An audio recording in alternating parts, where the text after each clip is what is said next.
What did you overhear your parents saying that made you pack your bags that same night? What did you overhear your parents saying that made you pack your bags that same night? I came home early from my shift at the restaurant because we closed for a gas leak. It was 9 p.m. instead of midnight. The house was dark except for the kitchen light. I heard my parents talking in low voices and was about to announce myself when I heard my name. We can't keep doing this to Ryan. He's 19 years old. He deserves to know the truth. That was my mom, my dad responded. If we tell him now, he'll never forgive us. It's better if he never finds out. I froze in the hallway. Daniel, he asks about his college fund every week. He thinks we have money saved for him. We've been lying for 2 years. My stomach dropped. I'd been working doubles to save for college, thinking my parents had a fund that would cover most of tuition. They'd always told me not to worry, that they had it handled, that I should focus on keeping my grades up. My dad's voice got defensive. We did have it handled. How was I supposed to know the market would crash? We lost everything. It's not my fault. My mom's voice cracked. You lost everything gambling, Daniel. The stock market didn't take our son's college fund. You bet it away trying to win back the house payment you'd already lost. Don't rewrite history. The room started spinning. My college fund was gone. My dad had gambled it away. We'll figure something out. Maybe he can take a gap year, work full time. We'll help him apply for loans. My mom laughed bitterly. With what credit? You destroyed ours too. Nobody's giving him loans with us as co-signers. And you want to know the worst part? His acceptance letter to Berkeley came today. Full ride academic scholarship. He did it on his own. He doesn't even need the money we don't have. I stood there in the dark hallway processing what I just heard. Had gotten into Berkeley with a full scholarship, and my parents knew and hadn't told me. My dad spoke again. We can't tell him about Berkeley. If he goes to California, he'll be too far away. Who's going to help with bills? His restaurant money keeps us afloat. We need him here. My mom was crying now. So your plan is to hide his acceptance letter and keep him working to pay for your gambling debts? He's our son, not our retirement plan. My dad's voice went cold. He lives under our roof. He owes us. We fed him, clothed him, raised him for 19 years. The least he can do is contribute now that he's an adult. Berkeley can wait. Family comes first. I walked back to the front door,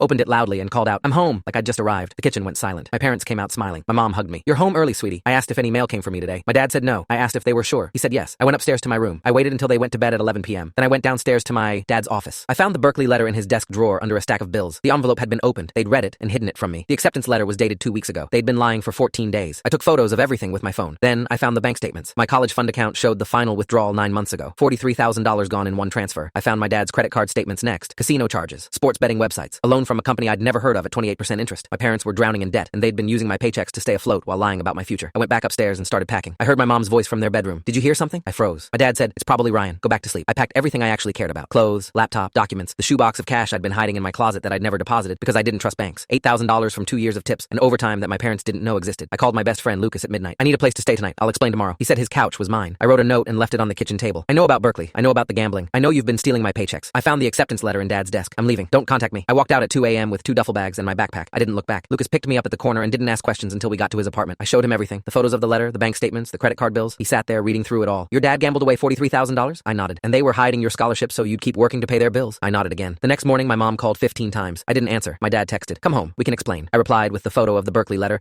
and the text, "You had 14 days to explain. I'm going to California." He called immediately. I answered, "Ryan, please, let us talk." I asked if he gambled away my college fund. Silence. I asked if he hid my acceptance letter so I'd keep working. More silence. I asked if he planned to ever tell me the truth. My dad's voice was shaking. "We needed you. We still need you. You can't just abandon your family." I told him family doesn't steal from their children and hang up. I blocked both their numbers.